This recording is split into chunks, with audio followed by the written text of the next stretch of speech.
Now introducing, out of Alden, New York, number 2, Dylan the Chinstrap Zielinski.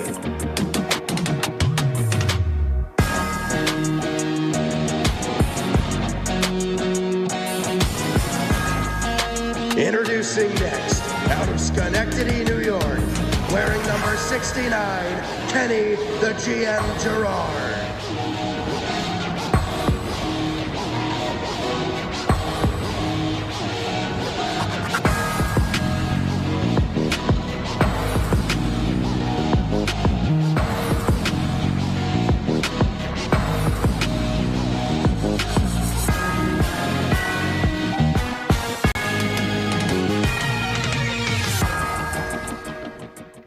Welcome back into the DK Experience for Season 5, Episode number 3, the final season of the DK Experience. Kenny Gerard, Dylan Zielinski. Before we get going tonight, Dylan, how are you? I'm all right. I'm a little sore. I've been having to play a little bit more football than I've wanted to. Yeah. You know, having to fill in for Jake being sick, you know, getting him ready for IIT, but I'm doing good, just sore. How was attendance? Very sore. It was fine once I yelled at him, but it was fine. We just got back from Syracuse, so I'm a little sore. I was running a wireless camera on SNY, and now I am exhausted because I am a big man to be running around a baseball stadium for 3 hours. But nevertheless, job is done, so I guess we'll get right into it, Dylan. Well, Dylan, we're doing something we rarely do. This episode, we will not be chatting about football. Surprise. Actually, it'll be the first time ever. We talked about the draft, so there's really nothing else to talk about, so we'll see everything else next episode. Now, I know you're the biggest hockey fan, and because you didn't pick my pick last time, I'm making you talk about hockey. Your Sabres are also in, though, and we're going to take a look at the bracket for this year's NHL playoffs. Ooh. So, yeah, I know I stole some videos online. Look pretty cool. But let's get right into the bracket breakdowns, take a look at what it's going to look like this year. Again, Sabres coming out of the Atlantic as the number 1 seed. So take me through it, Dylan. Yeah, I mean, I'm not gonna claim them to be my Sabres, right? Like I'm a Buffalo guy. You know, obviously Paulie's team. Yeah, I will say, you know, I guess I am a Sabres fan by default, but yeah. You know, my buddies, they're big Sabres fans. Everything I keep hearing is the Sabres are rolling. You got guys like Tuck, Thompson, Dolly. Like the boys are playing good. They're rolling. They're doing good. Obviously, we got the Bruins. From what Paulie's been telling me, is the Bruins have been playing pretty well. It's going to be a tough match. You know, I was talking to the guys beforehand, and I think where I'm at with the, you know, I'm going to say the little bit I do know about the Sabres and stuff like that is they are a team where it's either they're going to be done in the first round, and it was like, oh, that felt good. It was first time in 14 years, yay, yippee, or they're going to go for the whole thing. I'm a little scared about the Bruins. You know, Paulie and I have been kind of having some hockey conversation around it, and the Bruins are hot, is from what he's telling me. The Bruins have been good. I mean, I could see the Bruins come out of here. I don't think the Canadians are getting it done I'm going here. Tampa. So I would go here. I would Florida. take Carolina. That's Carolina. Nope. That's the Sens in Ottawa. In here, you can go either Penguins. way. Shout out Spizak. I hate both these teams. Let's go Penguins. Shout out Spizak. It's Jesse versus Kyle, and since it's the DK Experience, used to be Kenny and Kyle. I'll take the Pens. Ducks. Yeah, you're the Mighty Ducks. Screw Vegas. Screw I do not like Vegas. I do not. I want to see Utah. I can't stand Eichel. Anyway, I would like to see Utah get in past the Oilers. I don't think it's going to happen, though. And then Dallas will probably roll, and I think the Avs are getting through. But speaking of who thinks it'll win in these rounds, Dylan, let's talk about our predictions for who is going to hoist the Stanley Cup. What do you got? And I think I already know the I'm going to go with the Sabres because I do. I like the Cinderella story. Like I said, I'm a Buffalo guy. It's been 14 years since they've been in the playoffs. Everything's just kind of, you know, stars are aligning. It's a young team. Tuck was part of the Olympic team. Like, it's just stars are aligning. I'm liking it. I'm liking it. My Rangers aren't in it, and they went from President's Cup to bottom of the barrel, and Gavin McKenna's coming home real quick. So that's what Frank's telling me. Frankie's right. So, I mean, I rarely say that. I don't know. I would say the Avalanche are probably going to be the winners in this one. I'll take Colorado. They have a guy with the last name Gerard, so I'm biased to pick Colorado in this one. So I'm going to take the Avs to hoist the Stanley Cup. If I'm not going to pick the Sabres, I'm going to be realistic. Frankie keeps telling me to watch out for Tampa. Tampa's scary. Frankie keeps saying to watch out for Tampa, and I trust Frankie with his hockey knowledge. So I'm going to say, if I'm not going to be the bandwagon and say the Sabres, I'm going to say probably Tampa. Tampa's not a bad take. If I go on the other side of the bracket, I would probably agree with you and either go Tampa or I'd go Carolina, although I hate Carolina, so I'll pick Tampa in this scenario. But that's enough hockey talk for you, huh? People already watch the hockey talk. So we're going to go to a quick break. When we come back, it'll be time for the NBA playoffs. You're watching the DK Experience right here on WTOP-10.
$50. You better watch out.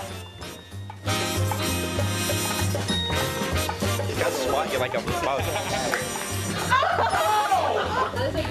You stole it?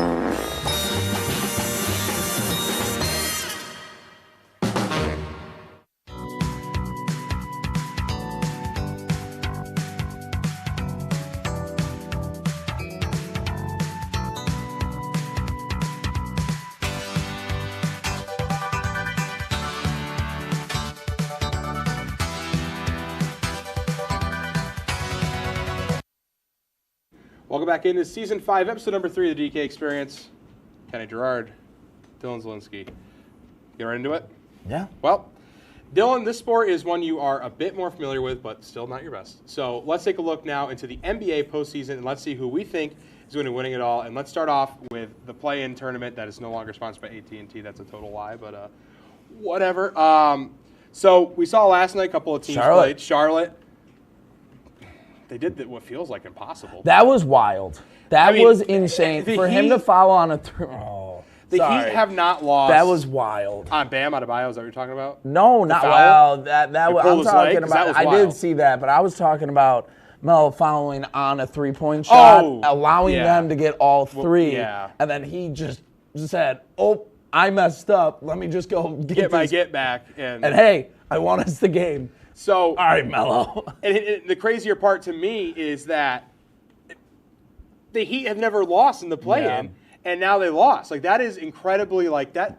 And they lost. If you've been watching the play-in tournament for the last few years, that is wild to see. They lost in a sad fashion. They did, and then I do like Melo, though. So Phoenix dropping yesterday was a bit of a surprise to me. I was a little bit surprised about that, but the Blazers are back. Yeah. The Blazers look good. No, they did look good. So, I mean, there's a lot you can look at, but let's just get into the grand scheme of it all. Let's bring up the big bracket now for the rest of the NBA playoffs. My team's in it in this sport, the Cleveland Cavaliers. That's not a bracket, but a very nice graphic. Here we are. So we got Cleveland. We're going up north. Well, they're coming to us first, but eventually we'll go to Toronto. So a couple of games are going to happen tonight. I mean, the Sixers, Jesse's team, are in the play-in. I think they're playing tonight, or they may have already played. I don't know. I've been at work all day. I have no idea. And then obviously the Warriors and Clippers are fighting for a chance to continue on. So winner of this game will play Boston. Loser will play Charlotte. But I mean, on this side of the bracket, it's honestly pretty chalk. The only thing that really stood out, it's probably Toronto and Atlanta. They did better than I expected this year, especially Toronto. But I mean, Detroit at the 1. I mean, come on, no one saw Detroit being the number 1 overall seed. On the other side, we go to the West. OKC at the top. Surprise is absolutely nobody. Lakers and Rockets makes sense. This is a pretty chalk pick. San Antonio really picking up with Wembanyama. But I don't know, man. There's a lot you could look at in this year's playoffs. There is a couple of really good matchups. I mean, personally, I think the Lakers and Rockets could be one of those 7-game series off of the jump. I also think, as much as I want to see Cleveland just sweep Toronto, I think this could be a 6-game series as well. I think Cleveland's really good, and obviously I'm going to take Cleveland, but Toronto can hold their own. I think the Knicks will handle it easily. Like there's history with old, Yeah, I'm Trae Young thing. Yeah, I'm sure you the look like Knicks a Q-tip, will. but They'll be fine. Yeah. I think the Knicks will be fine. The Knicks will probably win this. Boston's within 5. gonna be all right. Tatum's back. He looks good. This is a 5-game series. This could be a 4-game series. This will probably be a 4-game series. Yeah. This could go 6. I can't see. Yeah. I don't care who Detroit plays. If it's No. any of the remaining teams, I think they're just so good they will probably sweep them. So, and on the other side, I mean, again, Lakers, Rockets, I think is one to watch out for. But Minnesota and Denver might be overlooked a little bit too. I think the Nuggets and the Timberwolves. Yeah, could be a fun one. I like the Nuggets. I think Jokic. Like, I think that one could be interesting. I think what was once Golden. Golden Dynasty's State. dead. It's sad. Man. Finally. It's just sad. I get it, but like, it's sad. Sucks to be them. I don't really care. All right, let's throw back up our cool little animated graphic, and let's just talk about who we think is going to be the champions of the NBA this year. Dylan, I'm going to let you pick first. Who is running the table? Hey, I already know the answer. JJ Redick said today they're going to lean on Bronny. I think that's exactly what they need to do to win. Mari told me that they need to lean on Bronny. I mean, there's a chance they don't even get out of the first round. No, I know. I'm being funny, but like the Lakers. If the Lakers were healthy and the way that was going, it would have been the Lakers clean easily. I think Lucas was playing out of his mind.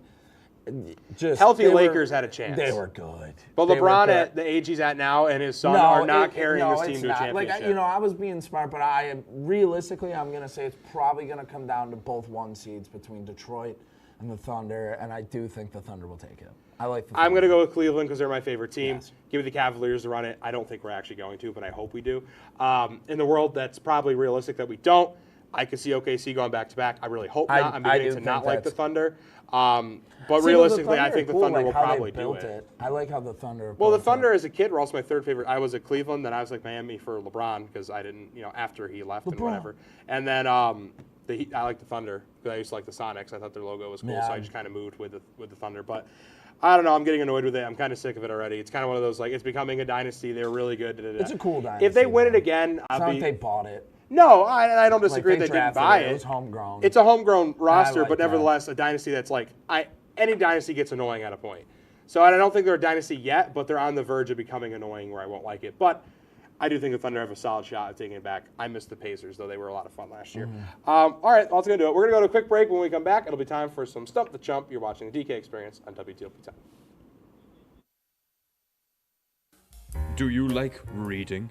Do you like reading books? Do you like looking at books? Do you like having a collection of books in your living room?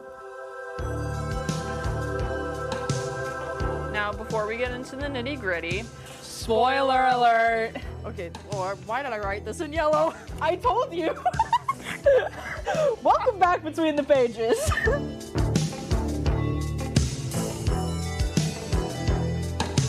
Good evening and welcome to Jeopardy! I am your host, Joe. Hello, Simon. Joe is at this place.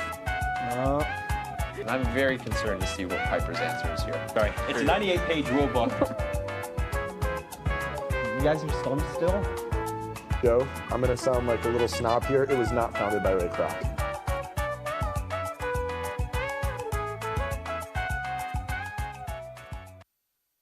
Welcome back, everybody. Season 2 of Oswego Lazo.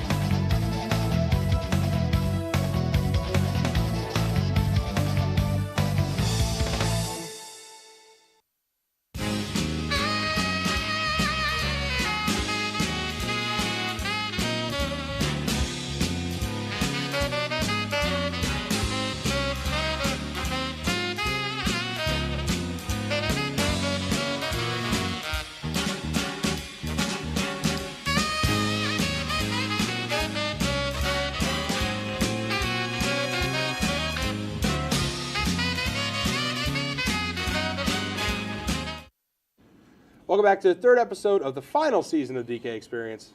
Dylan Zielinski, Kenny Gerard. I said it backwards that time for some fun. But well, Dylan, let's get right into it. It is finally time for the return of Stump the Chump. For those at home who do not know what this is, me and Dylan added obscure sports to a wheel, which we'll bring back in a second.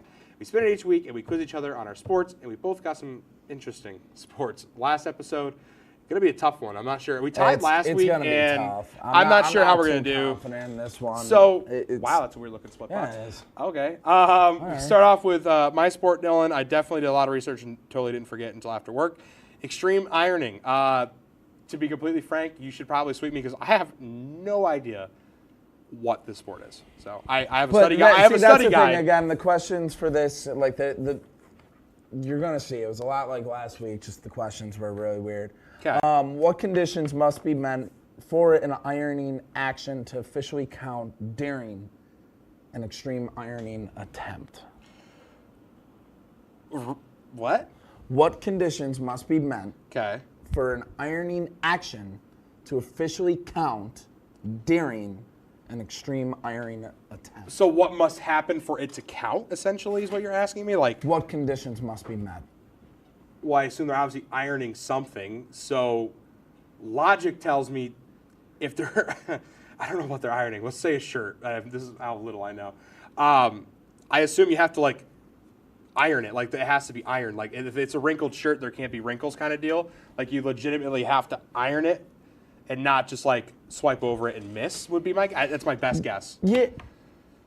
Yeah. You can do half points, fouls. I'll take it. Okay. I'll take it. It's basically saying, like, you have to, like, it's, let me read. I just want to read what the other questions are before I ask. Okay. Before I kind of. That was a very Okay, we'll take it. I'll take it. I'll take it because I don't want to. Okay.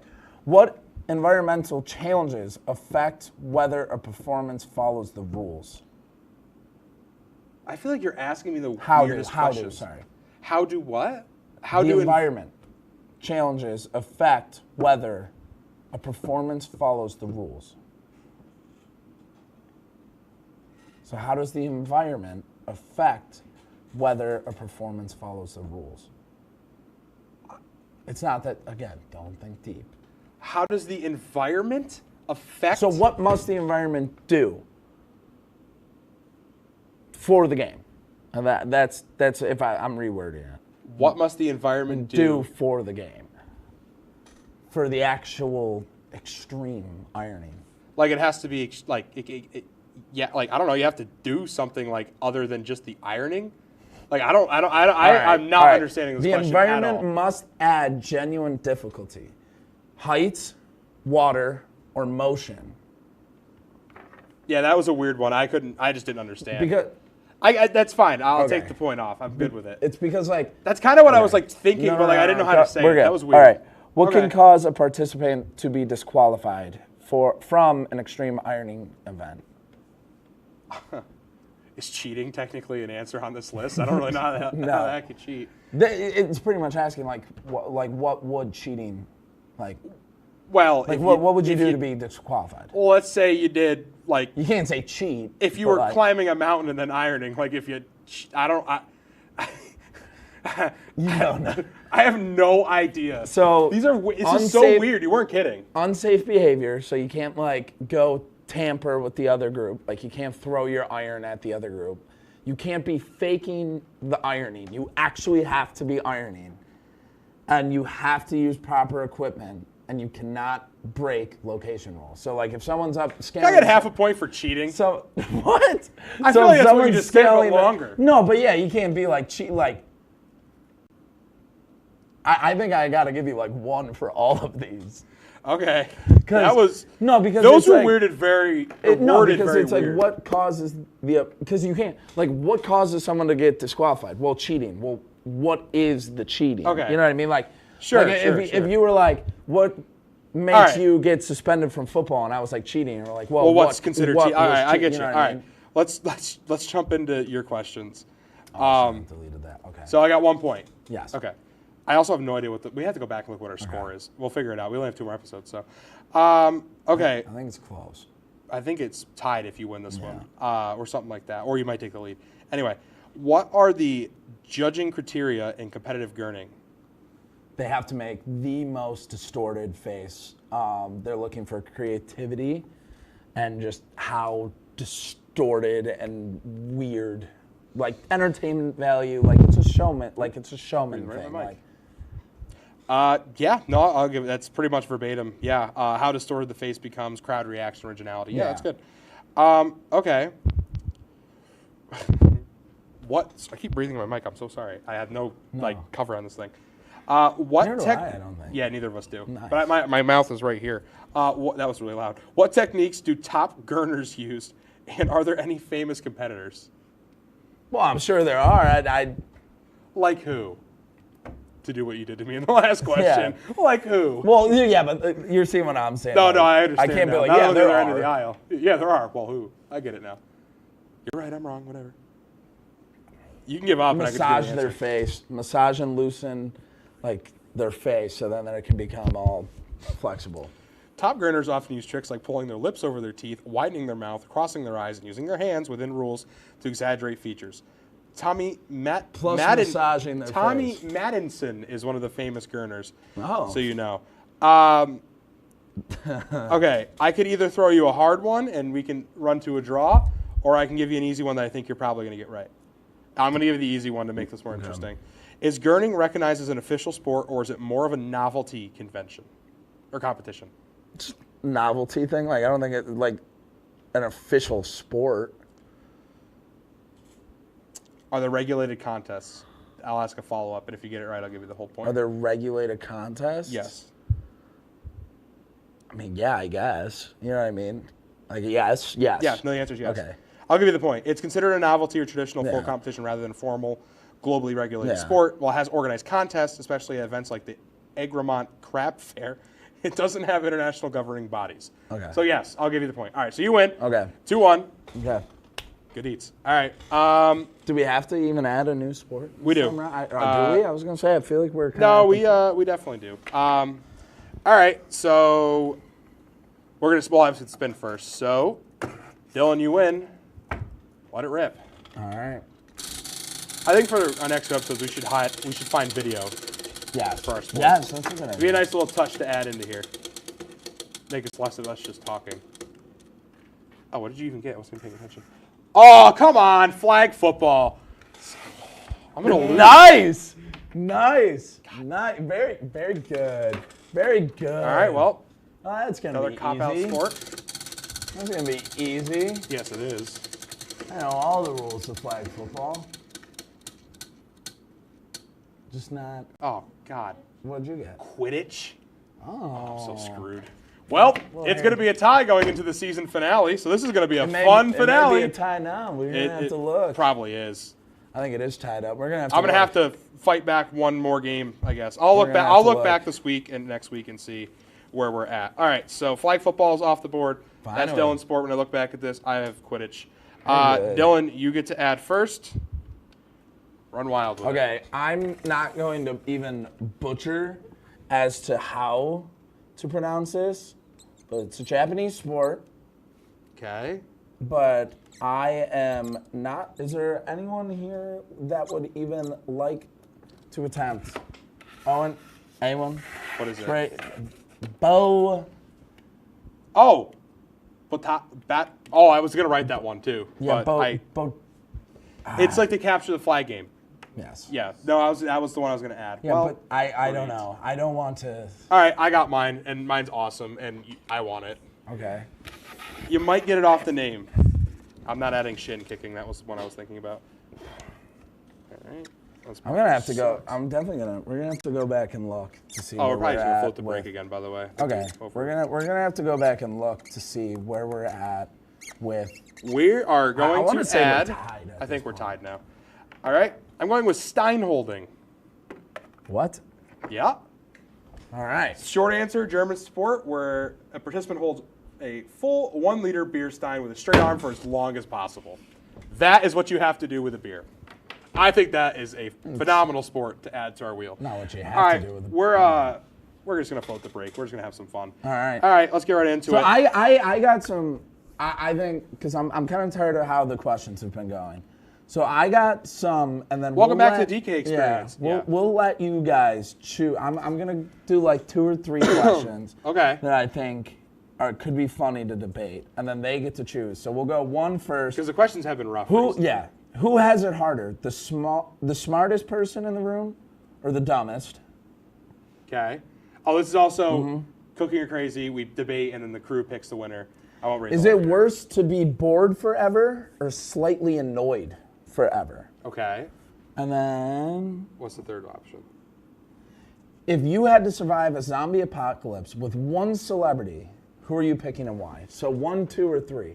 So we got one was the smartest person or the dumbest person. Who has it harder? Bored forever, slightly annoyed forever, or celebrity you'd be on an abandoned celebrity. island. So we got 3. We got 2 3s. What about the control room? Where are you guys at? They're saying 3. 3. So we're doing the celebrity. 3. Okay. Okay. You go first. It was your question. So hold on. Let it rip.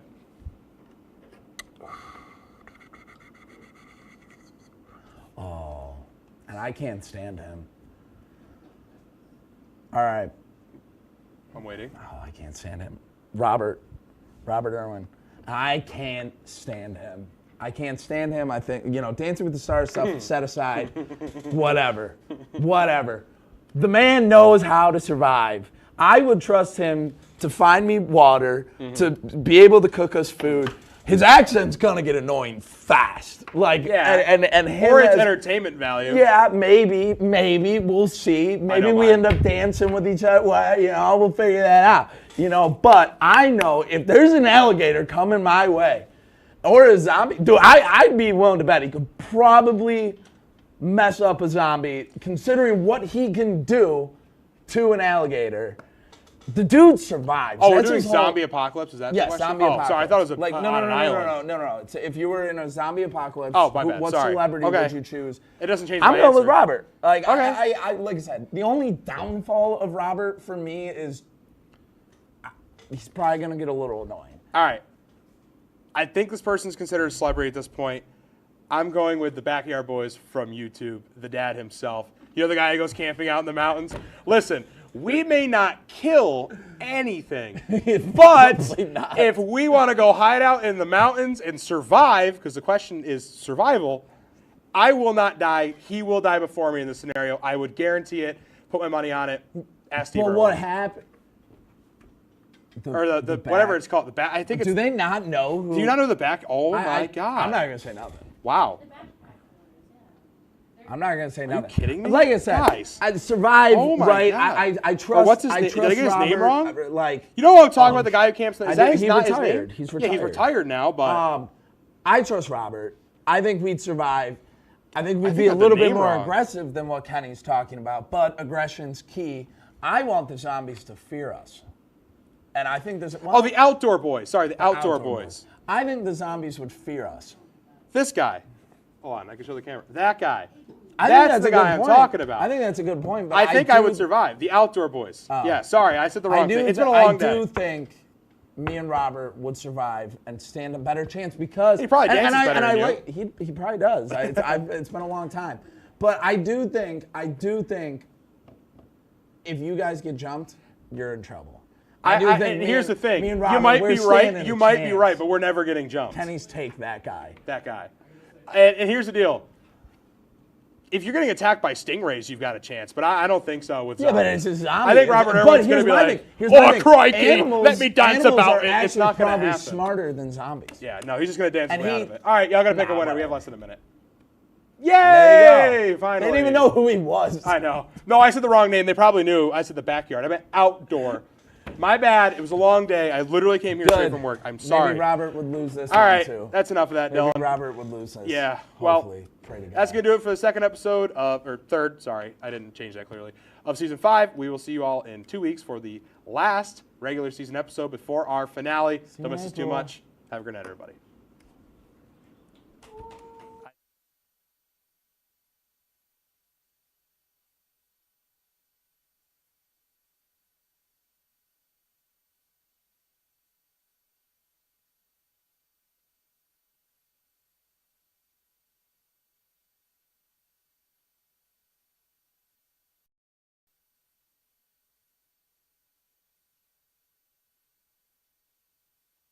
Welcome, ladies and gentlemen, to Season 11, Episode 3 of Stick to Sports. We hope all the students had a great spring break, and for everyone else, we hope you had a good couple of normal weeks.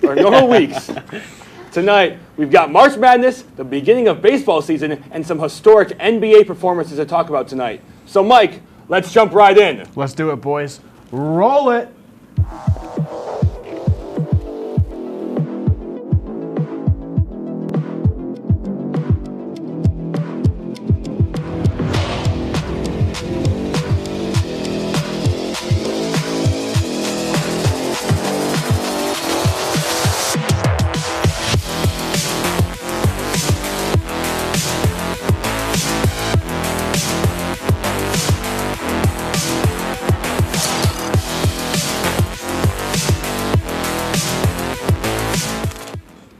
All right, boys, let's start with a sugary start to this episode. The Sweet 16 begins tonight. Let's take a trip through the past week and recap some of the biggest games that have led up to tonight. The reigning NCAA champs got bounced in the second round by the Iowa Hawkeyes last Sunday. The Florida Gators busted a lot of brackets in this matchup, failing to chase their dreams of back-to-back titles. Alex, I need to know, how did Florida manage to lose this early? Well, the biggest thing that Florida had going for them, Connor, was their overwhelming size. I mean, they had a center rotation of 4 people 6'11" or taller. Alex Condon, who is an amazing prospect, their leading scorer, 6'11". Olivier Rio, 7'9", this guy as a backup center. But throughout that whole game, Iowa looked like the more physical team all night. They disrupted Florida's chances at the rim. They forced Thomas Haw to shoot 3 of 11, 2 from 8 from the three-pointer. And Iowa basically said, we're going to out-physicality you. You better outshoot us. And Florida could not step up to the challenge. They didn't have a Walter Clayton-esque moment from last time around. And this game was kind of a microcosm, in my opinion, of Florida's season all year. They just couldn't find that clutch gene when it mattered most. Yeah, and on top of that, Florida made some, pretty costly mistakes. Their Ruben Chinlu had 4 fouls and was only able to play 19 minutes. He's the defensive anchor of that team. When you don't have your defensive anchor, you're the guy, you're done for. And on top of that, Iowa was making easy layup after layup, and they had no way to solve it. Yeah, Sammy, and Iowa's bench doubling the points scored off the bench of Florida, so another thing to add on there. Yeah, I mean, the streets are definitely saying that Big Ten basketball is more tougher, deeper, and more physical than the SEC. Just a really quick stat, 8 of the last 9 defending NCAA tournament champions did not reach the Sweet 16 that following year. So certainly something to keep an eye on as this trend continues to repeat year after year. Crazy stuff, Connor. But staying with the one-possession battle, St. John's barely fended off the Kansas Jayhawks, winning 67-65 on Sunday. Kansas was able to come back from a 13-point deficit in under 3 minutes to make it a back-and-forth game, but ultimately fell after a game-winning layup from Dylan Darling in the closing seconds. St. John's will face off against the Duke Blue Devils tomorrow night, and it will certainly be must-watch TV. Connor, I know you got a lot to say about Pitino's masterclass, so let me hear your thoughts on this bout. Oh, I love Glazing Rick, but first of all, from watching the Johnnies all year, I mean, you would not expect junior guard Dylan Darling to get the last shot in the game, especially if I told you that up until that point, he had not made a single shot. He was 0 for 4 from the field, and the Johnnies' 2 star players, Zuby Ejiofor and Bryce Hopkins, each had 18 going into this final possession. Yep. But Rick Pitino decided to listen to his star guard who walked into that huddle and he said, call power, which is a high screen pick and roll specifically designed for Dylan. So, I mean, this guy in the biggest moment of the game, the Johnny season on the line, looking like they might not reach the Sweet 16 for the second year in a row,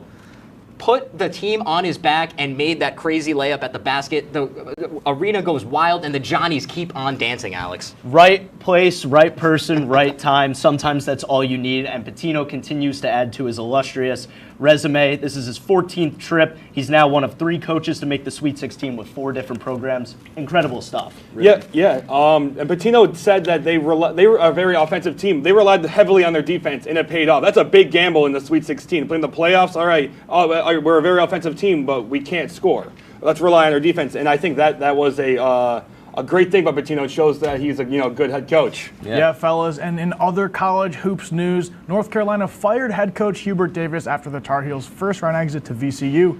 Davis's coaching tenure comes to a close after 5 years despite having a 125-54 overall record.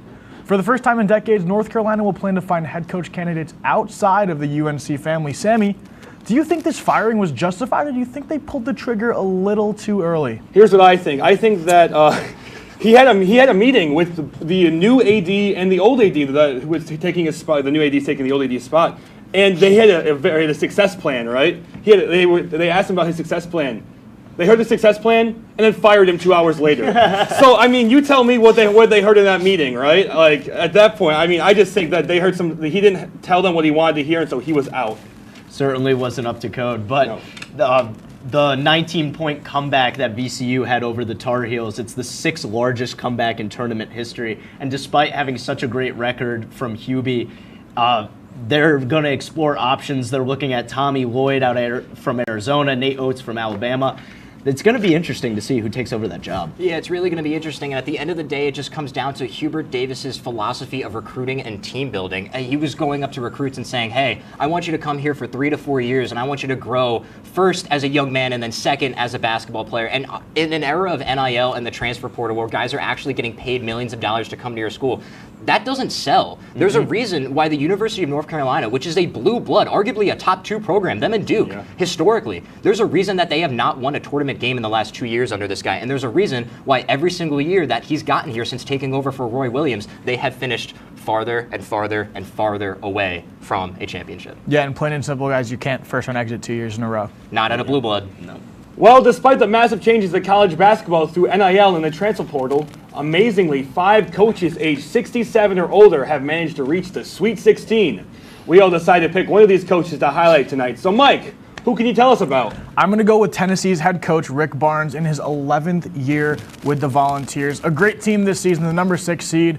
Facing off against Iowa State coming up, that's going to be a great game. I think a lot of people are sleeping on this Tennessee team, and I think they're better than we expect. They've been to 4 straight Sweet 16s, including this one, and 3-0 versus AP top 11 teams this season, including a win over Houston. So certainly something to keep an eye out on. This team is better than people think. I'm going to keep my theme of glazing Rick Pitino. It's his first time back in the Sweet 16 since 2015 after he was exiled by Louisville. And no one would give this guy a shot. He had to go to the MAC to coach at Iona, which is not a basketball powerhouse. Thankfully, 3 years ago, the Johnnies take a chance on him, and it has paid off, despite being the oldest coach in the tournament at 73 years young. Pitino has not been deterred by the selection committee. I'm sorry, a team that not only is 30-6 in their regular season record, won the Big East regular season tournament and the postseason tournament, and beat UConn twice. They should not be a 5 seed. Despite this, despite having the hardest route to the final, Pitino says they embrace it, and he believes that they will upset Duke tomorrow night. Great pick, Connor. I'm going to go with, I've been high on the Arkansas train all year, John Calipari. In this time of NIL payment and the portal on how to construct a roster, he kind of got gifted God's baby with Darius Acuff, who has 30 points in his first back-to-back tournament. It's Darius Day. First freshman to do that. Calipari, his former player, said he got soft, but he's proving that he's not. Yeah, well, I'm going to go with the GOAT, Tom Izzo. He was hired in 1995 and has not stopped since. It's actually a little bit of a golden birthday for him because it's his 16th time in the Sweet 16. There you go. Believe it or not, 30 years of coaching is his 16th time. I think that's absolutely insane. He is 764 and 309 in his coaching record. What? Okay. Unheard of. Unheard of. He's the GOAT. Argue with the wall. Well, boys, even though we're in the slow segment of the NBA season, we've seen some historic performances over the past month. Let's start with the heat of the matter. I got to ask you guys this. How does what we saw from Bam Adebayo stack up against Kobe Bryant and that 81-point night, but also against Wilt Chamberlain's 100-point night that I still haven't seen the footage from? Kobe's felt like a one-man takeover. I don't know what to say about Wilt because I don't even know if it happened. But pure scoring, shot-making level we almost see. But Bam doing it, is that as big of an accomplishment with the way he did it? I'm going to let Connor and Alex kind of take this one.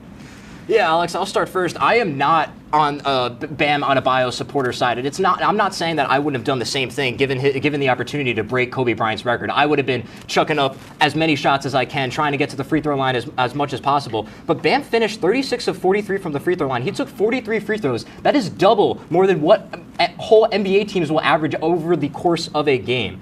And I'm sorry, but This game also came against the Wizards, 29th ranked defense in the league, only behind the Utah Jazz. And as Mike mentioned earlier, when the cameras weren't rolling, when Wilt scored 100, Wilt only shot 32 free throws in his 100-point game.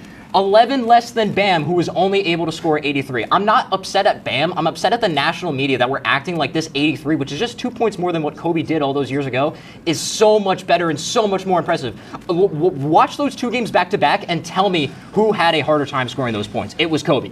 Yeah, maybe, Connor. And maybe it's the national media's fault in general, but 83 points is still 83 points. I know you said that, Bam, you would have done the same thing. This speaks to me. This performance, it highlights just how tight the culture is in Miami. Spoelstra, continuing to, Tyler Hero was out that night, blowout against the Wizards in March. I totally understand, a lot of free throws. But Spoelstra allows Bam to play, his teammates have his back. He started off the game 4 for 4 from 3 in the first quarter, and that's not Bam's bread and butter. He's more of a defensive player. And when you start off that hot, you drop 30 in the first quarter, and you continue to do well throughout the second quarter, you get to half and you got 55, you start to toe that line and you go, boys, let me get there. Let me get there. We can make history tonight. So Bam, amazing performance. Maybe the media glazes it a little bit too much, and maybe Kobe's is more impressive, but you have to give so much flowers to Bam Adebayo for continuing that performance over 40 minutes. I'll agree with you there. I am giving my flowers to Bam. Yeah.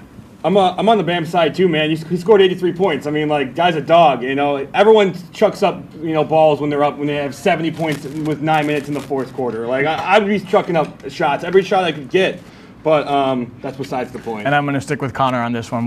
We'll split the table in half here, but on to the next topic. We'll disagree. Agree to disagree. But staying in the NBA, let me throw this one to you guys.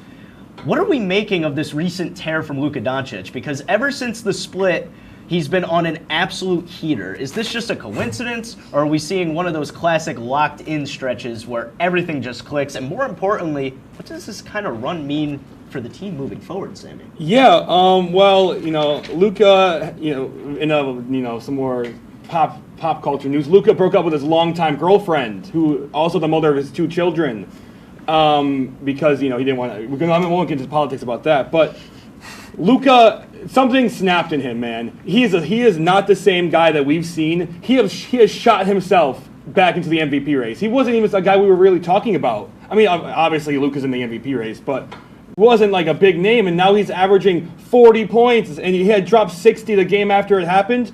I think that this guy is unleashed. I'm going to say unleashed. Luka unleashed. Yes, I mean, in his last 10 games, you mentioned 39 points, almost 40, but also 2 triple-doubles and 3 double-doubles recorded in that last 10 games. This guy is playing the best basketball of his career right now. Video game numbers. And it's not like he wasn't playing the best basketball of his career before this. He was still leading the league in scoring at 33.4 points per game. So this is not just coming out of nowhere where he's just magically been able to turn it on now that he has this extra motivation. If anything, this is taking him from an elite level to now one of the top 2 players in the league. Yeah, absolutely, Connor. And this is raising the Lakers' ceiling immensely. Yeah. They are one of the best clutch teams in the league. They have a net rating of 20.4, which is 3rd highest. They win 75% of their close clutch games. It's just been absolutely amazing to see, and I think LeBron might be officially passing the torch to Luka.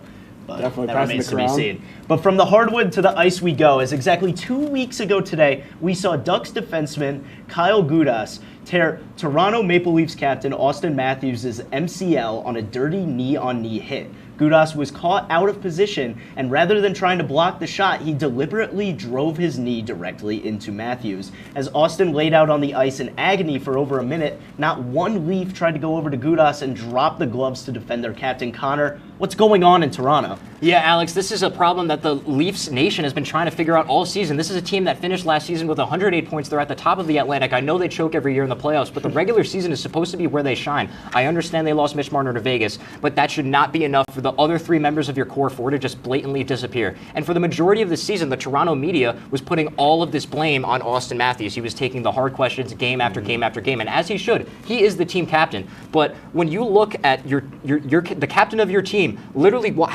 have his season end on your home ice, nonetheless, and sit there on the ice in pain with his head down as the athletic trainer rushed over to him. And not one Leaf, not one of the other guys on that roster skated over to Kyle Gudas and dropped the gloves. And I understand that the refs got him out of there fairly quickly, but not one guy skated over after the game. And I'm sorry, even if Gudas gets ejected or suspended, and he's not in the game anymore, you go after the next guy. You go after the star of that team. You go after whoever. I don't care. This is a sport of hockey where guys, there's an unwritten rule of like after a big hit gets made on your star player, it's expected that one of you go over and you drop those gloves. There's mic'd up clips that you could find on YouTube, on Instagram, of guys going over to each other and say, hey, you just got my guy there. Can you give me one? And they say yes, and they drop the gloves. It is a sport where fighting is not only a tradition, but it's a sense of honor and a sense of pride when you do that to stick up for your captain. And I'm sorry, it really just shows that Toronto might have alienated the one guy that actually cares in Austin Matthews, because by all means, that hit and him just staying on the ice shows that their collapse this year was not his fault. Yeah, well, I'm just going to go on to the Gudas hate for a little bit. This is the second team captain, major team captain, Olympic team captain that he's injured. He injured Sidney Crosby in the Olympics, so he might have a little bit of bad blood with them, but yeah. Maybe just a tad. Maybe a little bit. But that will segue us into our third AJK's lay of the day. Today we got a 2-leg parlay. We are currently 1-1. Remember to tail responsibly on these picks. We are up 1.2 units to go. By the time that this is going out, that Arkansas game will be live. Our first leg, we have Arkansas plus 14.5 against Arizona. I expect it. Again, we're riding the Hogs train. Yeah. Oh yeah. Darius Acuff, keep it close within 14.5 points. And then I got Houston money line over Illinois. Again, going to be a close battle, but I trust Houston's resilience more. But that's going to be AJK's lay of the day, plus 115. Remember to tail responsibly. 1 unit on that. Put it in right now, though. Put it in right now. Put it in quickly. The game's about to go live. Yeah, start like Don't even right think. now. Just put it in right now. Put it in. But with that being said, we are going to take a quick break. And when we come back, Mike will lead us into the fast break and recap the World Baseball Classic and opening day for the MLB. Stick to Sports. We'll be right back here on WTOP-10. All right, we got to come see it.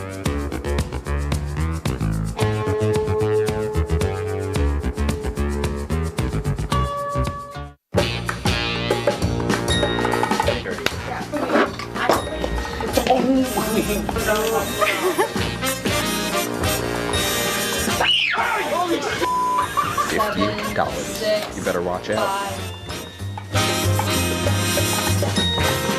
He's got to swat you like a bug. That is a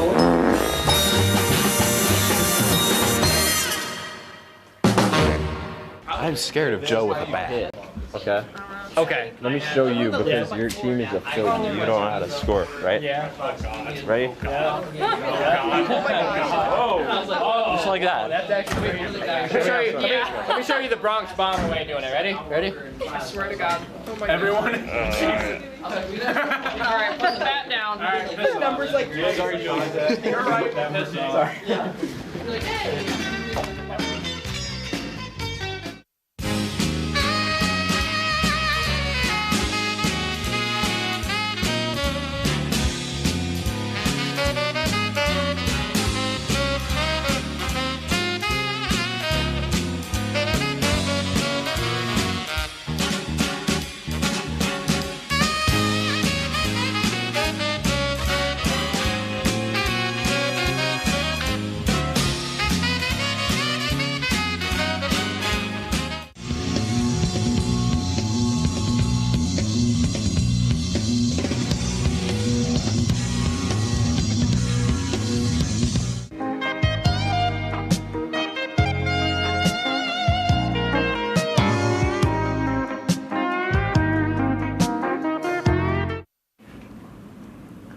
And welcome back to the Fast Break, where the pace is hot, but the questions are hotter. Fellas, let's dive right in.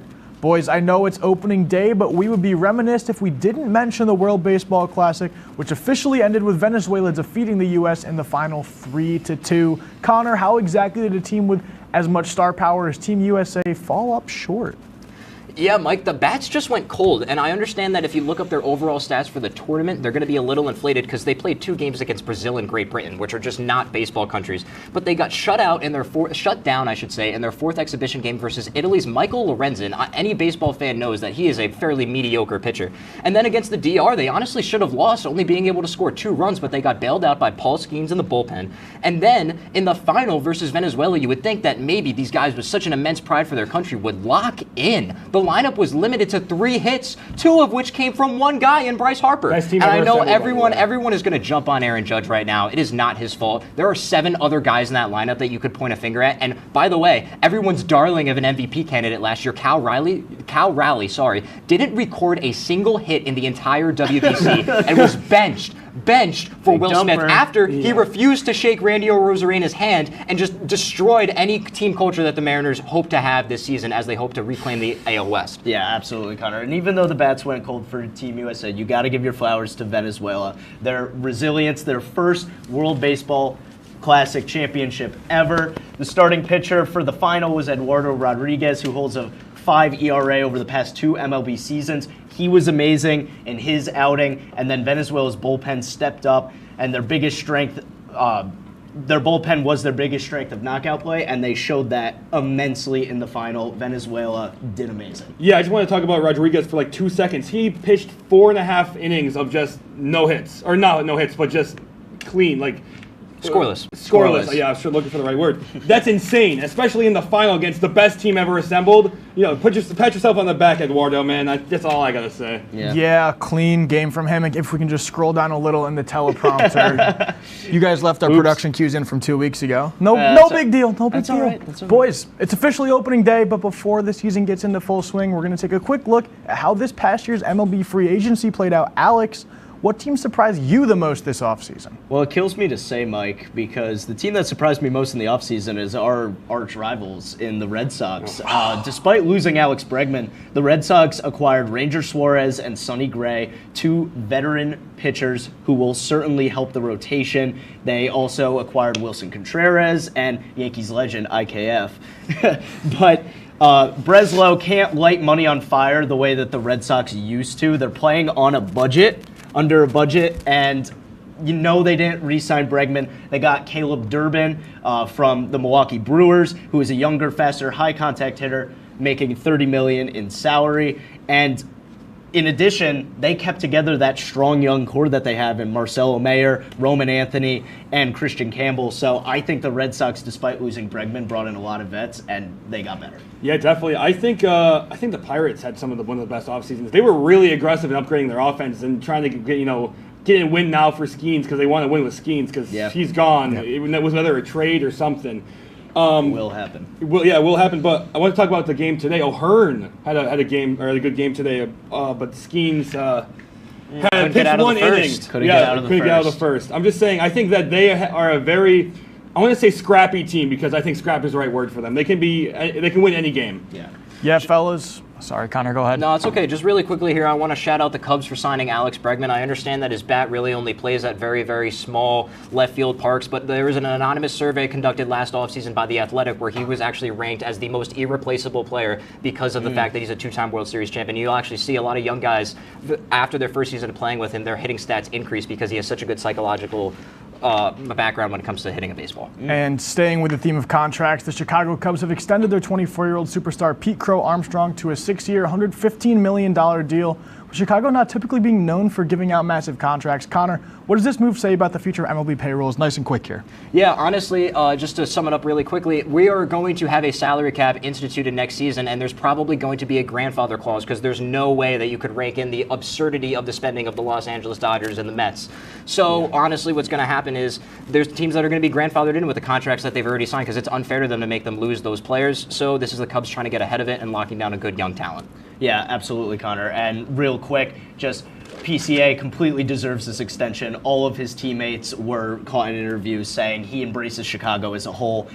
Nobody else more deserving than for him to get a bag. Agreed. Yeah, and a shock heard around the sports world. Max Crosby was traded to the Ravens for 48 hours before they backed out suddenly. Ravens front office was quoted saying that Max Crosby failed his physical and that they no longer could go through with the trade. Sammy, as the only Raiders fan within 100 miles, what are your thoughts on this? I have a lot of thoughts about this, Mike. I'm so glad. I've been waiting weeks and weeks and weeks to talk about this, okay? Pom Pom, I'm really sorry. Cover your ears. Max Crosby, the craziest 48 hours of my life happened the last 2 days, or the last couple weeks, all right? Max Crosby gets traded, and then I'm like I'm at dinner at something, and I just see Adam Schefter. Max is back. What happened?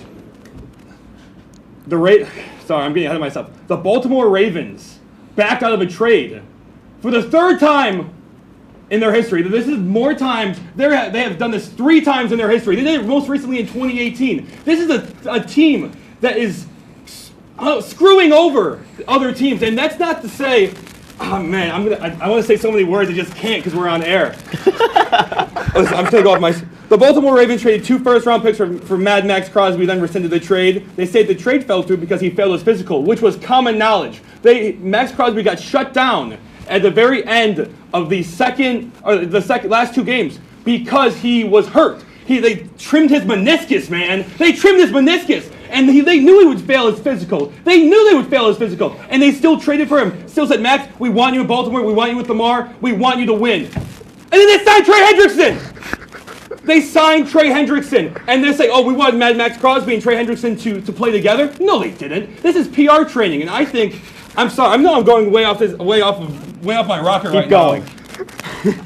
His doctor said that he's making leaps and bounds already because, again, he's the GOAT. He's the face of a franchise. He's going to get back to healthy, man. He failed his physical. They knew he failed his physical, and he's still making leaps and bounds. He was playing pickup basketball in his story the other day. Playing pickup basketball. Okay, for a guy who again, trimmed his meniscus, whatever.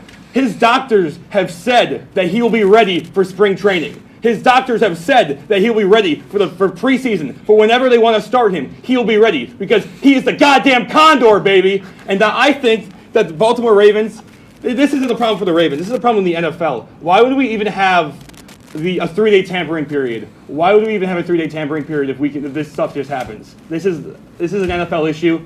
I think I've done enough talking, but do better, man. Do better, Baltimore. Thank you for that, Sammy. Last but not least, let's head to extra innings for this week's picks. First, it's time to take a look at the standings so far this semester. There's the Crosby jersey. Sorry, I brought it. So there's a standing. Sammy, way ahead, 8-4. Not sure if these are updated because Sammy. 8-4? Yeah, baby, 8-4! That's supposed to be 4-2. I think it's 4-2. That's from last semester. Okay. Well, take it away, Connor. The other rankings are correct. Me and Mike are tied at 3-3, and then Alex, even though he's won every single semester, he is in the basement right now. All right, but sorry, just had to get the rankings out of the way. But, well, guys, one of the biggest games of the Sweet 16 is on tonight. Number 1 Arizona takes on number 4 Arkansas. A clash of titans tonight. Alex, can David beat Goliath, or will Tommy Lloyd keep the ship afloat? Beautiful wording right there. I gotta say, might be my bad. Even though I've been riding the Arkansas hog train, and A-Cuff is my boy, I'm going to take Arizona just to hedge myself a little bit. I have them moving on in the bracket. Their size and physicality is overwhelming, and I'm going to take Arizona to win by 10. Yeah, I'm taking Arizona too. Nothing to say about that. They're winning. I'm taking Arizona by 10 as well. Wow, all right. I'll be the only guy with a spine here. Hog I'm going to take Rider. Hog Rider.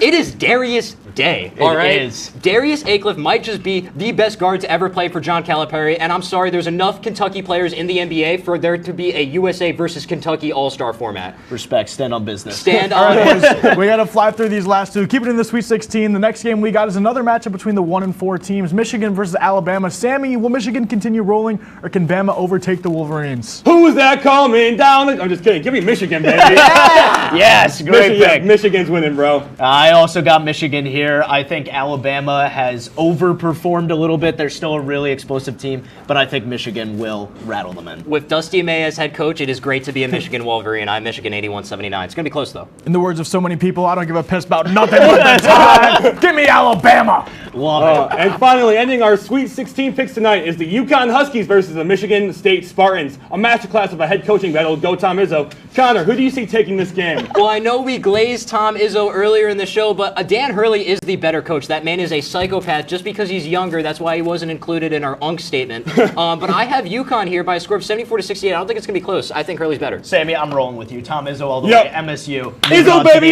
It's Izzo season. It's Izzo time. He's winning a natty. It's time. I guess we're going to split the table again because I'm going with UConn. The Huskies are back in the D1 basketball scene. But that's all we have time for on Stick to Sports here. Be sure to tune in 2 weeks right here on WTOP-10. Good night, everybody. Bump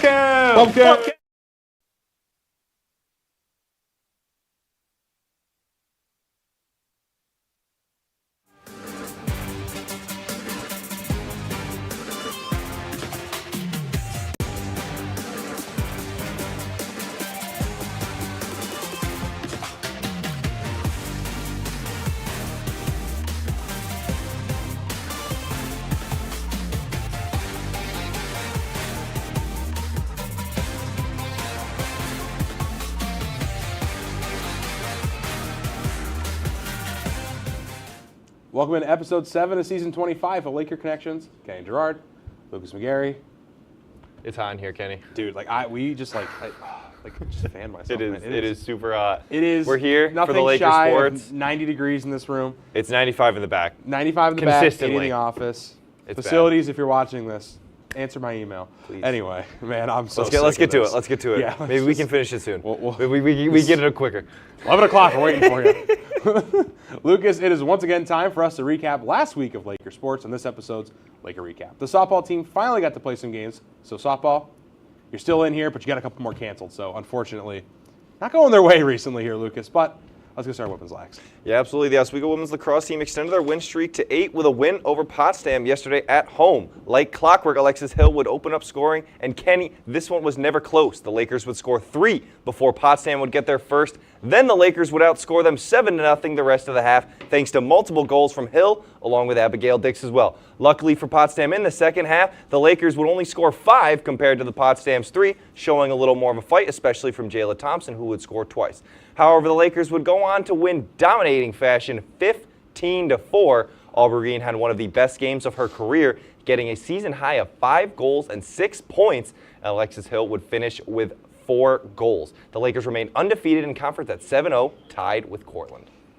That Cortland game to close out the I'm way out of good. That Cortland game to close out the season is going to be massive. It is going to be a good one. And I'm excited. It's going to be for all the marbles. I mean, at this point, both of these teams are going to probably host a home game in the play. Well, they're going to host a game, but a matter of picking up that bye, which we'll talk about later. The number 1 seed. I mean, if you can both advance that championship game, a championship on their home turf like they had last year, would be ideal. Yeah, Cortland's only ahead on 1 game regularly, and in, like I said, conference games, both 7-0, pure dominance, and the Lakers have been nothing short of perfect in their last 8 games. It's been dominant performance, but let's switch over to the men's lacrosse team, who's also doing pretty well. It was a dominant performance, we like that word, I guess, at the Laker Turf Stadium as the men's lacrosse team celebrated Senior Day in style. The Lakers crushed SUNY Canton with a staggering, ready for this one, 26-9 victory this past Saturday. Trey Jones stole the show, netting 6 goals to secure his first career hat trick, pretty much 2. Garrett Elston and Hayden Coney added onto the onslaught, helping the Lakers snap a 2-game skid for the win. Oswego improves to 8-3 overall and 2-2 in the SUNYAC.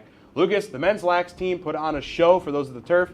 Take me through the massive W. Hey, I mean, they were struggling for a little bit, but this game was a true test of them saying, we're back, we're still a great team. We had a couple of rough games here and there in conference that caused them to shake a little bit, but I think this is exactly the way to do it when you go into the playoffs. I mean, 26 goals in 1 game, that's just ridiculous. You can't get any better than that.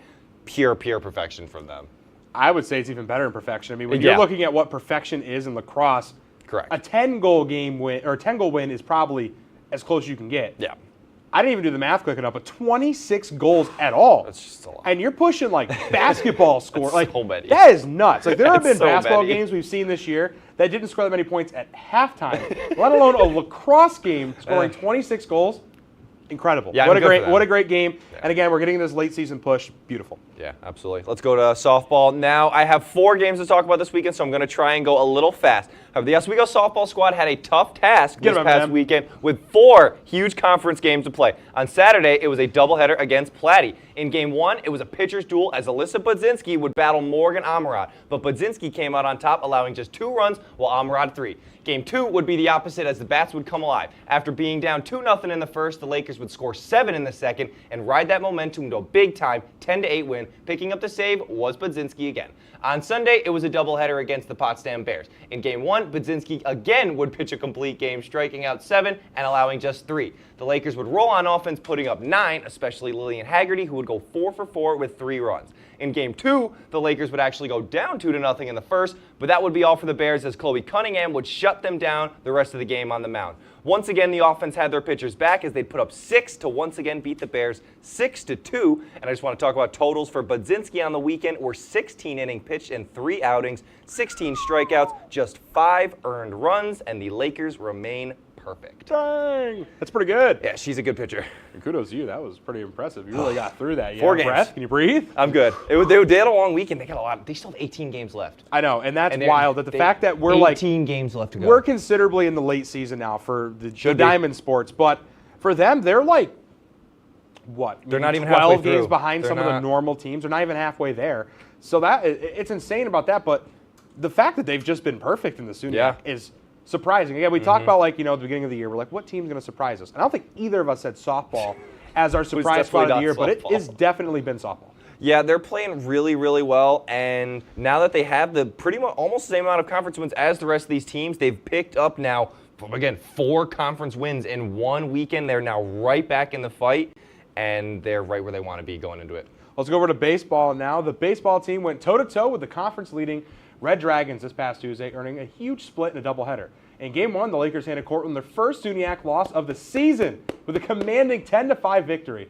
Brogan Olson was the hero at the plate, driving in 4 runs, while Brendan Mayer added an insurance home run in the 7th to seal the deal. Game 2 was a battle as well, but Cortland rallied late to take it 12-6 despite a 2-run homer from Emil Sander. Still, taking a game from the top-ranked Red Dragons sets a good tone as the season reaches its end. Lucas, a sweep would have been better, but handing the Red Dragons their first SUNYAC loss, it feels so good. Take me through it. The Lakers are phenomenal in conference this season. A 15-13 record overall, but 11-3 in conference. That is really, really impressive. And to beat Cortland, who is usually a nationally ranked team when it comes to baseball, I mean, they're nationally ranked in a lot of sports, but baseball is usually one of them, yeah. Very, very strong sports, along with lacrosse and football. I mean, their baseball team is really, really good. And for us, we got to be able to pick up the first game out of the 2. Really, really impressive. And it looks really good going into the playoffs. Absolutely. Well, we're going to go to a quick break. When we come back, it'll be time to look ahead on this week's Week Ahead. You're watching Laker Connections right here on WTOP-10.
If you got it, you better watch out.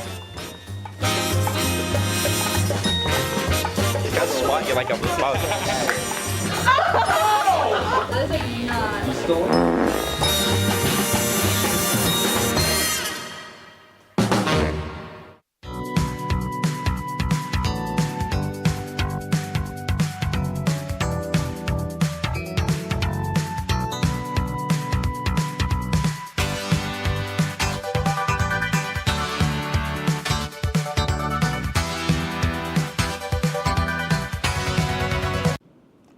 Welcome back into episode 7 of season 25 of Laker Connections, your only place for all things Laker sports. Just as sweaty as uncomfortable as we were 2 minutes ago. Kenny Gerard. Sweatier. Yeah, probably more sweatier in those 2 minutes on break. Yeah. Just been collecting it. Let's keep moving then. We had talked about the past, and now it's time to look ahead with this episode's Week Ahead. Lucas, let's see what's coming up this week in Laker sports. Women's lacrosse. Yeah, absolutely. The Lakers have a tough task if they want to stay hot as they travel to New Paltz this Saturday. Both teams this year are solid. The Lakers are perfect in conference, and the Hawks just one loss to Cortland. Both teams average more than 13 goals per game, so defense is going to be key. Currently, the Lakers lead the SUNY in goals against per game, while the Hawks sit fourth. For Oswego, Alexis Hill comes in with 73 points in the season, second in the SUNY. Behind Hill, she'll be backed up by Cassidy Croce and Aubrey Green, who've combined for 77 goals on the season. To counter, the Hawks have Lexi Atwater, tied with Hill in points and leads the SUNY in goals with 62. Behind her is Ava Padilla, the SUNY leader in assists with 31 and a true facilitator of the ball, rounded all up by Mia Baldninger, who brings another 41 points to the game. This game is sure to be a clash of the conference best. Well, I mean, you said it already, the conference best, and just looking at pure stats again, 10-4, they're even in the record column. Very. Goals per game, it's a slight advantage for Oswego, but the net minding has been better for Oswego, which gives them the edge in this one. I don't expect a blowout. I mean, and they've won a lot of these, just dominant games this year. I don't think this will be one of them. I think it's going to be a good shootout game. Yeah, I'm really expecting this to be a good game, and I almost want it to be because I want the Lakers to be tested here because the past 8 games that they have played have been complete blowouts. Yeah. So they need to be tested as they go into the playoffs, or they're not going to be able to deal with adversity against all these new teams. They won the SUNY championship last year. I get that. However, these are all new teams, and you need to be able to prep for them and face them head on, and I think a really good game against New Paltz is the exact way to do it. Absolutely. Let's go to men's lacrosse now. The men's lacrosse team is looking to carry the momentum from their explosive senior day win as they hit the road for a critical SUNY matchup. Oswego heads to Oneonta this Saturday to take on the Red Dragons at 1 p.m. It's a battle for position in the conference standings as the Lakers enter with an 8-3 overall record after dropping 26 goals in their last outing. The Oswego offense is firing on all cylinders, led by playmakers like Emmett Starwitz and recent hat-trick hero Trey Jones. A win on Saturday would be huge for the Lakers. They fight for postseason seeding. Lucas, only a few games left in the calendar. What do they got to do to take home a win? I mean, first of all, overall, they need to get more conference wins, and this is how you start because they've got a good, solid record, 8-3, but conference, they are right on the edge, and we're going to talk about playoffs in the next segment, but they are very, very close to on the lip of being not in the being playoffs, and for as strong as a team as they are, that's going to be really embarrassing if you get bumped because you couldn't beat the bad conference teams that you should have beat early in the season. And I think that they have had a couple of games where they've struggled. This is a game against a not as strong Oneonta team. They're still good. You see that 12.6 goals per game, better than Oswego. Take advantage of that defense. They don't have a good goals against average. Take advantage of it. Get some shots on early. This is a huge game for the Lakers if they really want to set the tone for playoffs. Every game's important at this point. Absolutely. Now we'll move on to softball. The Oswego softball team will look to continue their perfect season against Fredonia in a doubleheader tomorrow. The Lakers now sit at 12-0, while the Blue Devils, not so good, holding a regular season record of 6-18. The Lakers continue to hit well now with a team average of .338, and the pitching is even better with a team ERA of 7.6. Fredonia has been struggling, barely hitting over 200 as a team, and with an ERA over 5 to go along with it. No doubt, Alyssa Budzinski, who holds a 1.04 ERA, should be getting the nod for the start in Game 1, so be ready for some elite pitching. At the plate, look for top performers like Kira Wright, who's hitting over 500 and leads the league in triples, Delaney Wiley, who's hitting .485 and averaging an RBI per game, and behind her is Ryan Perico, who hits .397 and has 2 home runs and 16 RBIs. Safe to say the Lakers should be expecting another pair of wins. Well, yeah, of course you want to expect it, but you got to go out there and win the game. I mean, team average is closer than you would have thought, but I mean, the ERA is probably the most telling thing. Oswego's ERA is much lower, and again, you're talking about who's going to be on the mound. Been phenomenal, so will be. I'm so sorry. That's completely my fault. I flipped baseball and softball graphics. That's baseball. That's completely on me. They're both playing Fredonia. That one's fully on me. That is true. I totally apologize, Kobe. That's totally on me. They're both playing Fredonia. I completely flipped them. Dang it. I was going to say, I'm reading it like this doesn't feel right. You're absolutely, nope, that's baseball's, yeah. I just tried to roll with the show. Oswego's got a much better record than that. That's totally on me. They should win, but we're going to see softball stats next. So Fourth wall has been shattered, but we'll see it in a second. It's okay, but that's totally on me. I was going to say, I thought I was going crazy. No, this you're is good. Not right, I've been good this whole entire semester. That's the first time I've flipped them. That's all right. Well, it happens. Well, let's talk about the stats you're seeing right now. The baseball team hits the road for a 2-game series against, guess who, Fredonia, with postseason implications on the line. Coming off a dramatic split against the top-ranked Cortland Red Dragons, the Lakers have proven they can compete with the best in the conference. The offense remains the story as Brogan Olsen and Emil Sander look to maintain their power at the plate after combining for multiple home runs in the last outing. The series was supposed to begin Friday afternoon, but as I was writing this, a postponement only leaves a doubleheader on Saturday with the first pitch scheduled for noon. Head coach Scott Landers will rely on his pitching staff to contain a scrappy Fredonia lineup as Oswego fights to improve their standing in the SUNY. Lucas, you already saw the stats, but as long as the weather holds, what can they do to take home a series win? But now we're looking at softball. We are looking at softball, so if you were excited for that, please take a look at it now. But softball needs to keep playing the way they're playing, and baseball. Excuse me, we were just talking about baseball. Today. Yeah, baseball really playing good so far, and after a solid win against Cortland, use that momentum. You didn't pick up the win in the second game. That's okay. Cortland's one of the best teams in the country. Of course, it's okay. You beat them. Use that. A win's Live a win. off of that. A win is a win. Work off of that because now you're going up against a much weaker Fredonia team that you can absolutely pick up 2 more conference wins and just even more improve how good you are ready for the playoffs. And like we were looking at the last stats, the ERA was the big difference. Again, the ERA for Oswego, about 4 runs less a game, so that is going to be crucial for Oswego. If they can take advantage of on the mound, they're for sure get a few more wins. But we'll go to another quick break. When we return, we'll take a look at the current SUNY brackets. You're watching Laker Connections right here on WTOP-10. Do you like reading? Do you like reading books? Do you like looking at books? Do you like having a collection of books in your living room? Now, before we get into the nitty-gritty, spoiler alert! Okay, Lord, why did I write this in yellow? I told you! Welcome back between the pages.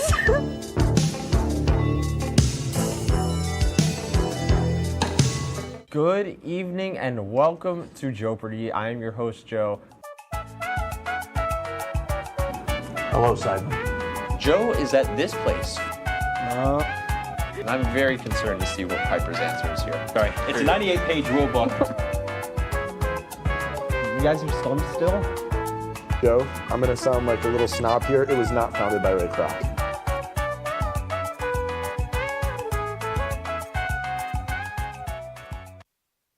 Welcome back, everybody. Season 2 of Oswego Lazo.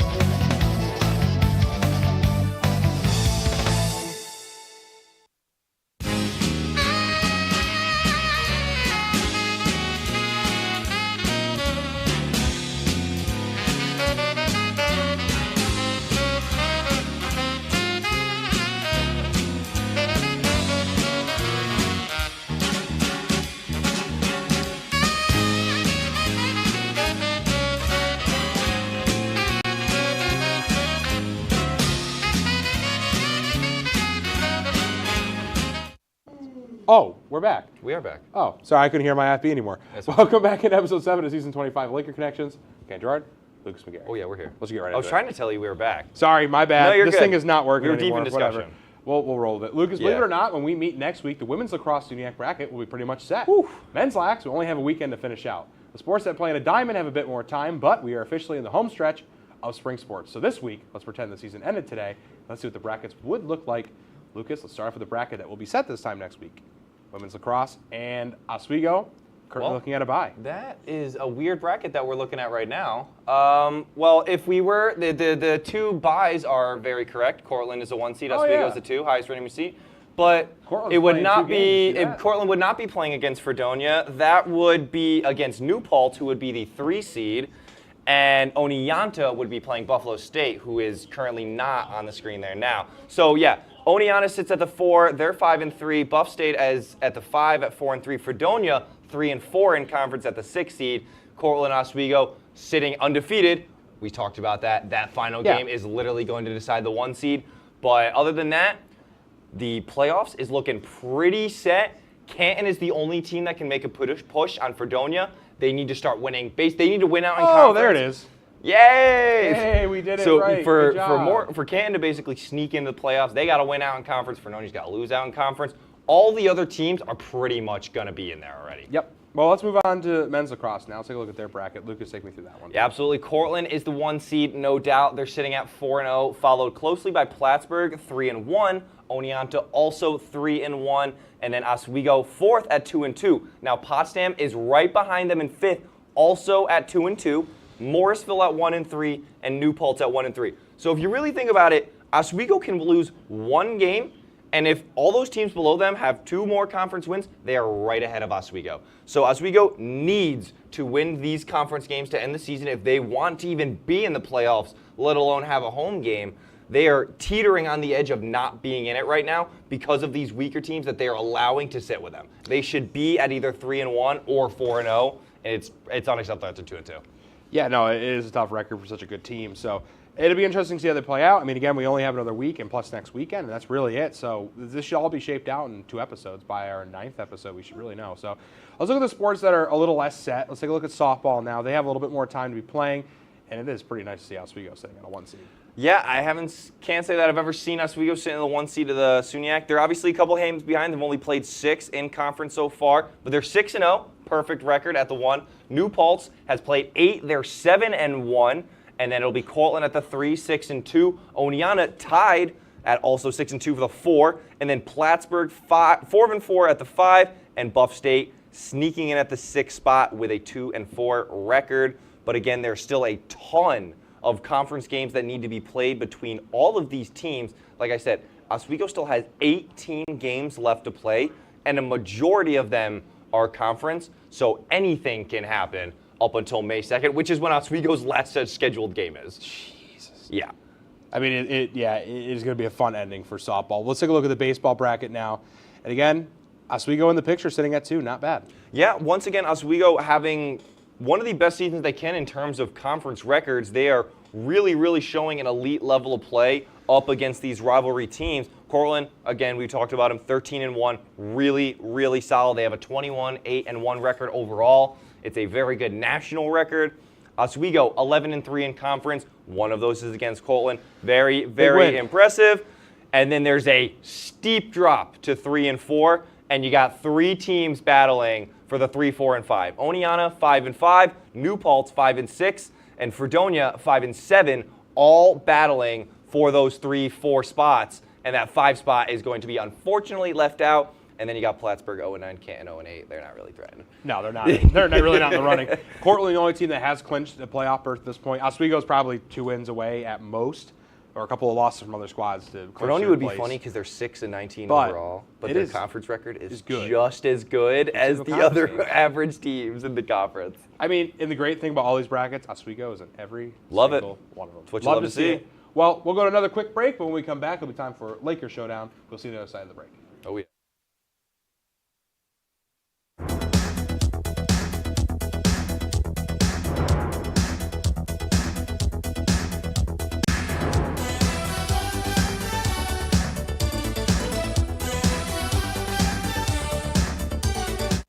We had someone who could tell us what we should and shouldn't watch.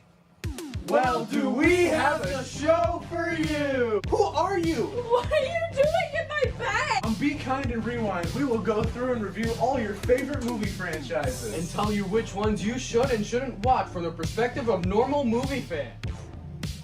Well, be sure to check out Be Kind and Rewind on WTOP-10. Go home, that's 3 hours from now. Maybe that's the best thing you can do. But after he gets possessed, his show becomes a smash hit. Now he's got the greenest show on WTOP-10. A lot of green going on tonight. We'll be holding on forever. Don't miss the limited run of Those great people being. If you like action, romance, Polly sister, if you're watching this, and highbrow humor, surface is this. Floor. Minch did not legitimately put his head in the toilet. there's only one place to turn. No! Tune in to new episodes of Oh boy! only on WTOP.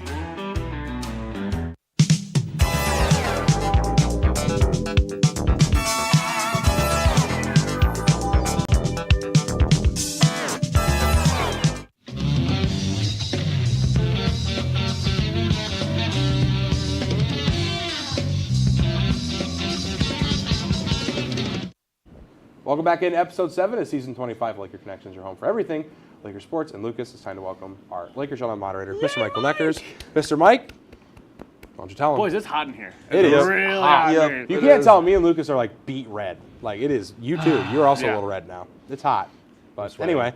Well, guys, one of these. Let them know. Laker showdown's exactly as it sounds. A showdown between two of the. Can we scroll here? Can we scroll here? A showdown between two of the absolute best. Some may even say perfect. So good that I stay up at night and think about it. Lakers sports minds that this school has to offer. That's what you get. I'll give you guys 3 questions, and whatever answer I like the most for each of those 3 questions will be rewarded a point. It will be best 2 out of 3, and the winner gets bragging rights until next week when we run it back. Thank you, Mike. Well, guys, SUNY playoffs are just a couple of weeks away, and we all know Cortland's going to win on the men's lacrosse side. The women's division is a toss-up. Will the Lakers repeat? Will the Red Dragons return to their former glory? Or will a new team rise up to the challenge and earn an NCAA tournament berth? Kenny, you're up first. Who you got? Oswego. Run it back. They're getting it again. Absolutely. I think they're going to have a good late season push here. I know they lost a lot of players people were worried about into the season, but I don't think it's going to be that big of a concern. They played great in conference after that, preseason skid. It's been all solid for the women's lax team, so give me Oswego. I'm actually not going with the Red Dragons. I'm going to go with New Paltz. Ooh, they're the I like 3 that. seed. They're right there. And like I was talking about in my preview for their game against Oswego, they got the top goal scorer in the SUNY and the top assist leader in the SUNY. They got some really, really good players. And if they beat Oswego, I have no reason believing why they couldn't beat Cortland, because Oswego is fully capable of beating Cortland at this present moment, I think. So if New Paltz is able to pick up a win over Oswego, who knows? It is hard to say for the Oswego team because they haven't played either of these top 2 It's teams the final 2 weeks. So final 2 weeks It's New Paltz and then Cortland It's to really finish going to out all their come season. down to those last 2 But weeks. I'm believing in it. Run it back. Well, That's a good fellas, pick. speaking of going for gold, there's a lot Who on won? the line. Who won? Oh, my gosh. Kenny won, obviously. Thank you. All right. Lakers in so 5. obviously you had to skip it. Like,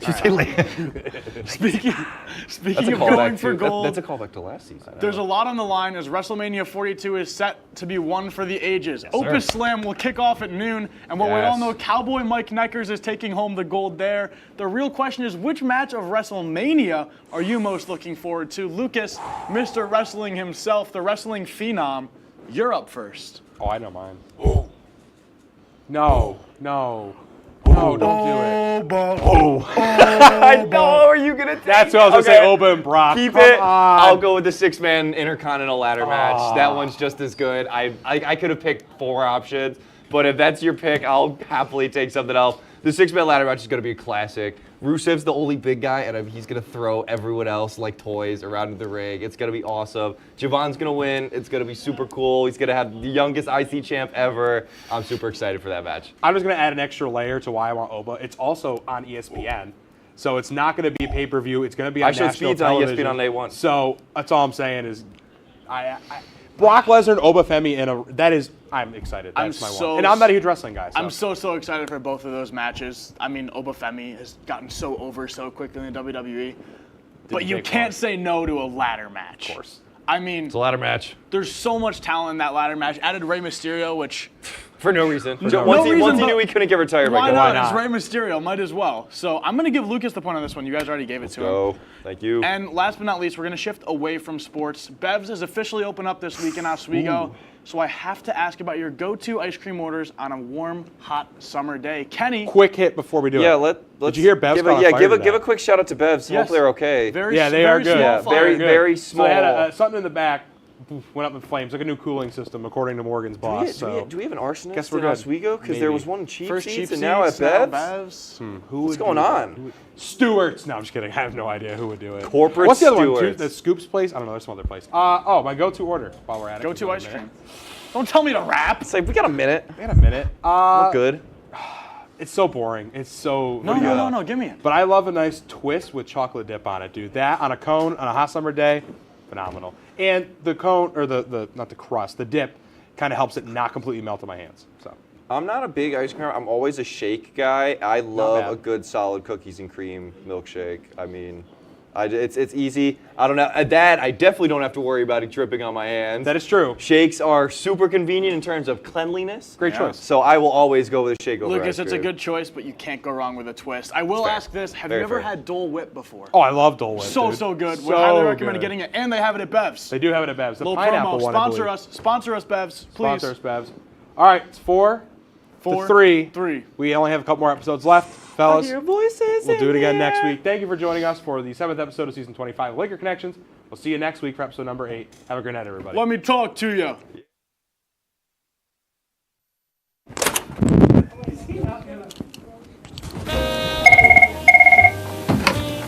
Hello?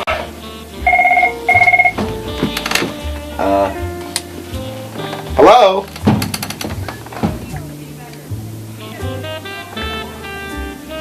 All right. My show has been awful recently. All right, and who is this talking? Oh, okay, my boss. Hey, boss. Yeah, I know the ratings haven't been great recently, and I haven't had passion recently, but trust me, my next guest will be awesome. It will be the best guest we have ever had.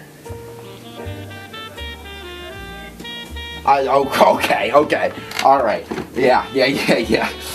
Okay, I really don't get canceled. I don't want to get canceled. You got any recommendations? Yeah. No? You don't know? All right. Goodbye.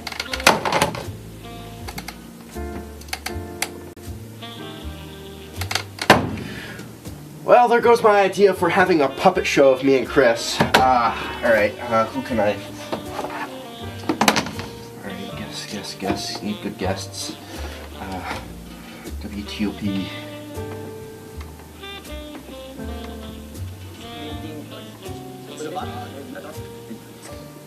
Perfect. It's time to... I got him.